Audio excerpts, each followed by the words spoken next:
अस्सलाम वालेकुम। जैसे कि मेरे ये पार्ट 2 है नर्वस सिस्टम का, क्योंकि नर्वस सिस्टम एक बहुत बड़ा चैप्टर है। उसमें बहुत सारी चीज़ें हैं जो कि मैं एक वीडियो में आप लोगों को समझा नहीं सकती थी, इसलिए इसके 3 डिफरेंट पार्ट्स हैं। तो आप इस पूरे चैप्टर को इन 3 जो पार्ट्स हैं मेरे उन इन वीडियो के, आप उसमें देख सकते हैं। अब जैसे मैंने पिछली वीडियो में आपको बताया था कि नर्वस सिस्टम के जो नर्वस सिस्टम में जो बहुत सारे ना न्यूरॉन्स होते हैं, बहुत सारे न्यूरॉन्स होते हैं। उसके आगे से 3 कंपोनेंट्स है। अब मैं उन 3 कंपोनेंट्स की इधर बात करूँगी, ठीक है। पहला कंपोनेंट जो होगा हमारे पास वो होगा न्यूरॉन्स। न्यूरॉन्स को हम नर्व सेल्स भी कहते हैं। ये क्या करते हैं? नर्व सेल्स ये क्या करते हैं? कंडक्ट करते हैं इम्पल्सिस को। Conduct impulses. जो हमारे पास दूसरा इसका कंपोनेंट है वो है कि special supporting cell. Special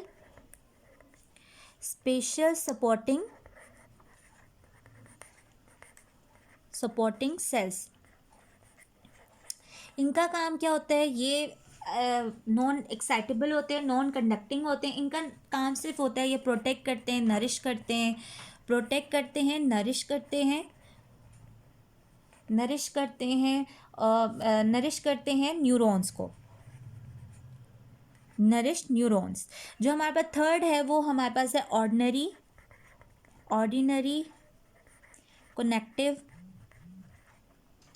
connective tissues. इनका काम क्या होता है? ये हमारे पास मेनिंजेस ऑफ द ब्रेन बनाते हैं। Meninges of brain. Meninges of the brain का मतलब, मेनिंजेस का मतलब है लेयर्स। लेयर बनाते हैं ब्रेन की, ठीक है। अब हमारे पास 3 तरह की मेनिंजेस होती हैं जो आपको आगे लेक्चर्स में मैं बताऊंगी, लेकिन यहाँ पे इसको सिर्फ बताने के लिए कि इसको डैप के नाम से याद रखा जा सकता है। डूरा मैटर, आर्किनॉइड मैटर, A4 आर्किनॉइड मैटर, और तीसरा है हमारे पास पाया मैटर। अब हम चलते हैं अपने न्यूरॉन की तरफ। पहला हमारा कंपोनेंट है न्यूरॉन की तरफ हम चलते हैं। न्यूरॉन इसमें बहुत इंपॉर्टेंट क्वेश्चन है आप लोग के लिए। न्यूरॉन्स की जो 2 प्रॉपर्टीज़ हैं हमारे पास, 2 प्रॉपर्टीज़ हमारे पास न्यूरॉन की हैं। 2 प्रॉपर्टीज़, एक एक्साइटेबिलिटी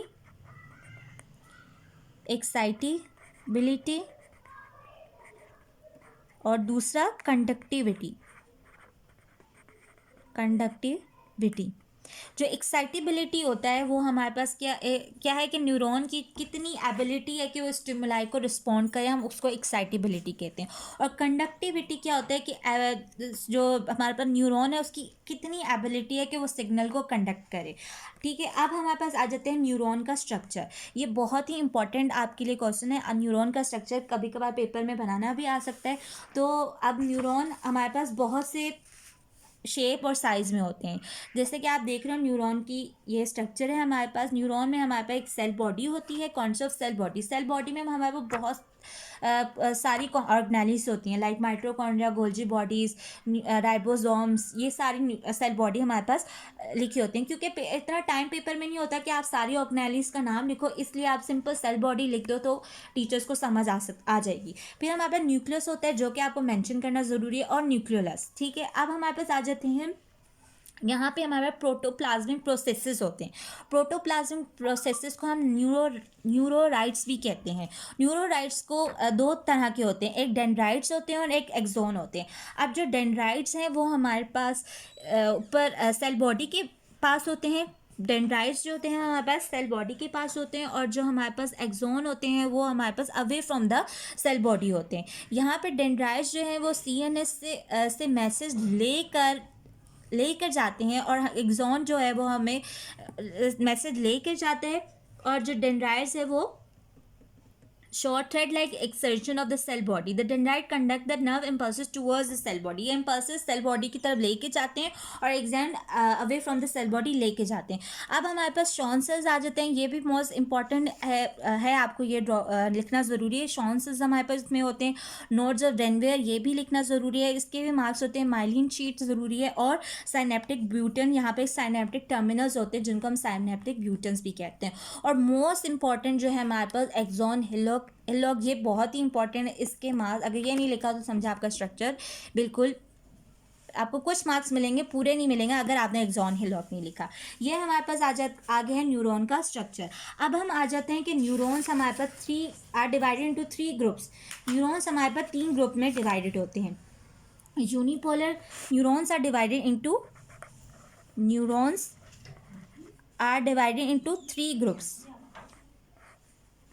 groups. Unipolar,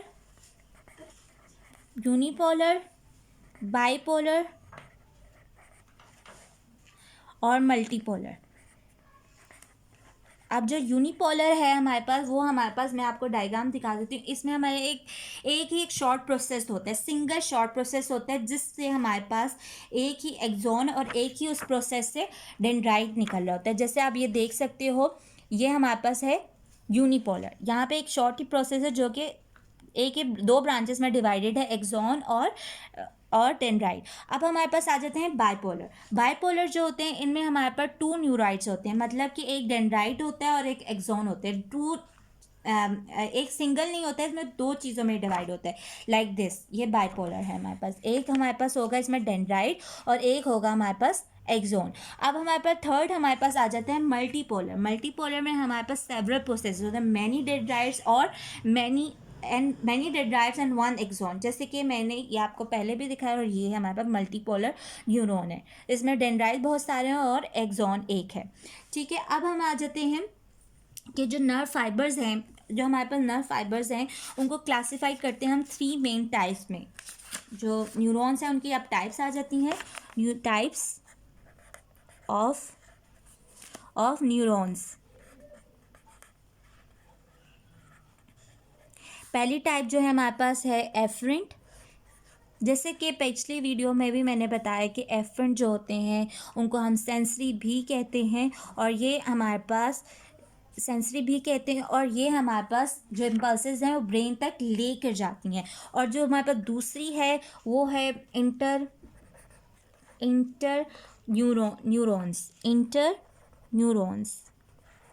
यहाँ पे क्या होता है, जब मैसेज सीएनएस तक आ जाता है, नर्वस सिस्टम तक आ जाता है, यहाँ पे मैसेज जो होते हैं हमारे पास कंबाइन हो रहे होते हैं, इंटरप्रेट हो रहे होते हैं ताकि वो रिस्पॉन्स प्रोड्यूस करें. हमारे पास थर्ड है ईफ्रेंट में हमारे पास ईफ्रेंट को हम मोटर भी कहते हैं और ये हमारे पास क्या करते हैं, रिस्पॉन्स को सीएनएस से हमारे पास रिस्पॉन्स लेके जाते हैं इफेक्टर्स तक. वहाँ पे हमारे पास एक्शन प्रोड्यूस होता है. ठीक है, अब हमारे पास आ जाते हैं नंबर 2 जो हमारे पास था, स्पेशल सपोर्टिंग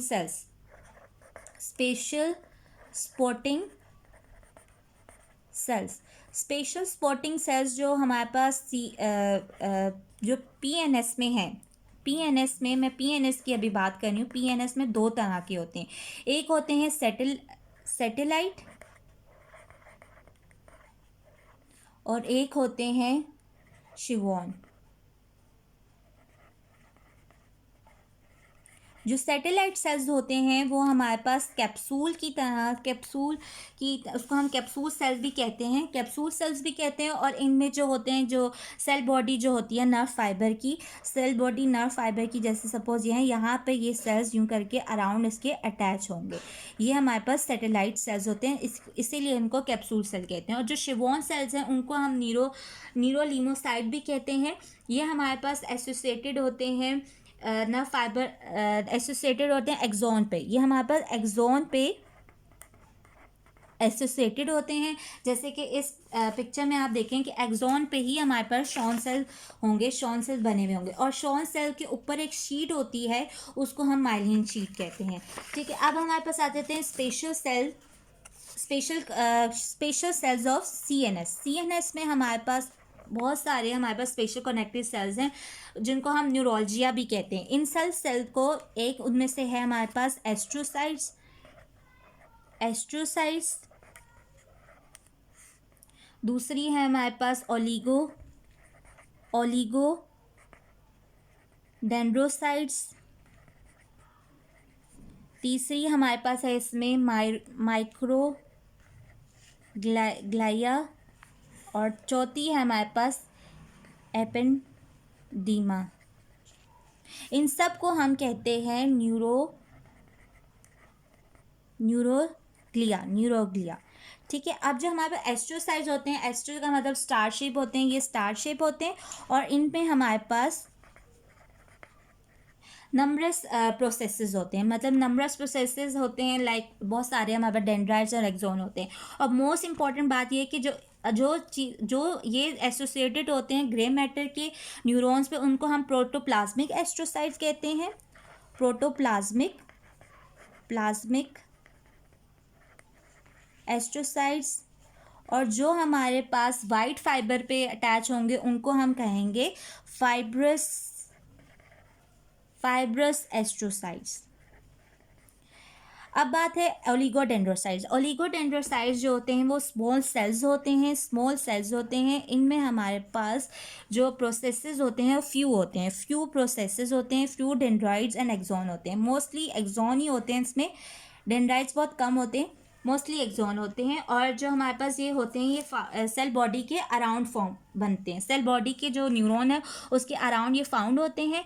और इसका मेन चीज़ इंपॉर्टेंट बात ये है कि ये भी जैसे मैंने आपको पहले बताया शॉन सेल जैसे ऐड करते हैं पीएनएस में, ये भी ओलिगोडेंड्रोसाइट्स भी सीएनएस में उसी तरह हेल्प करते हैं। अब हमारे पास आ जाता है माइक्रोगिलाई जो होते हैं वो स्मॉल एलोंगेटेड सेल्स होते हैं, एलोंगेटेड सेल्स होते हैं।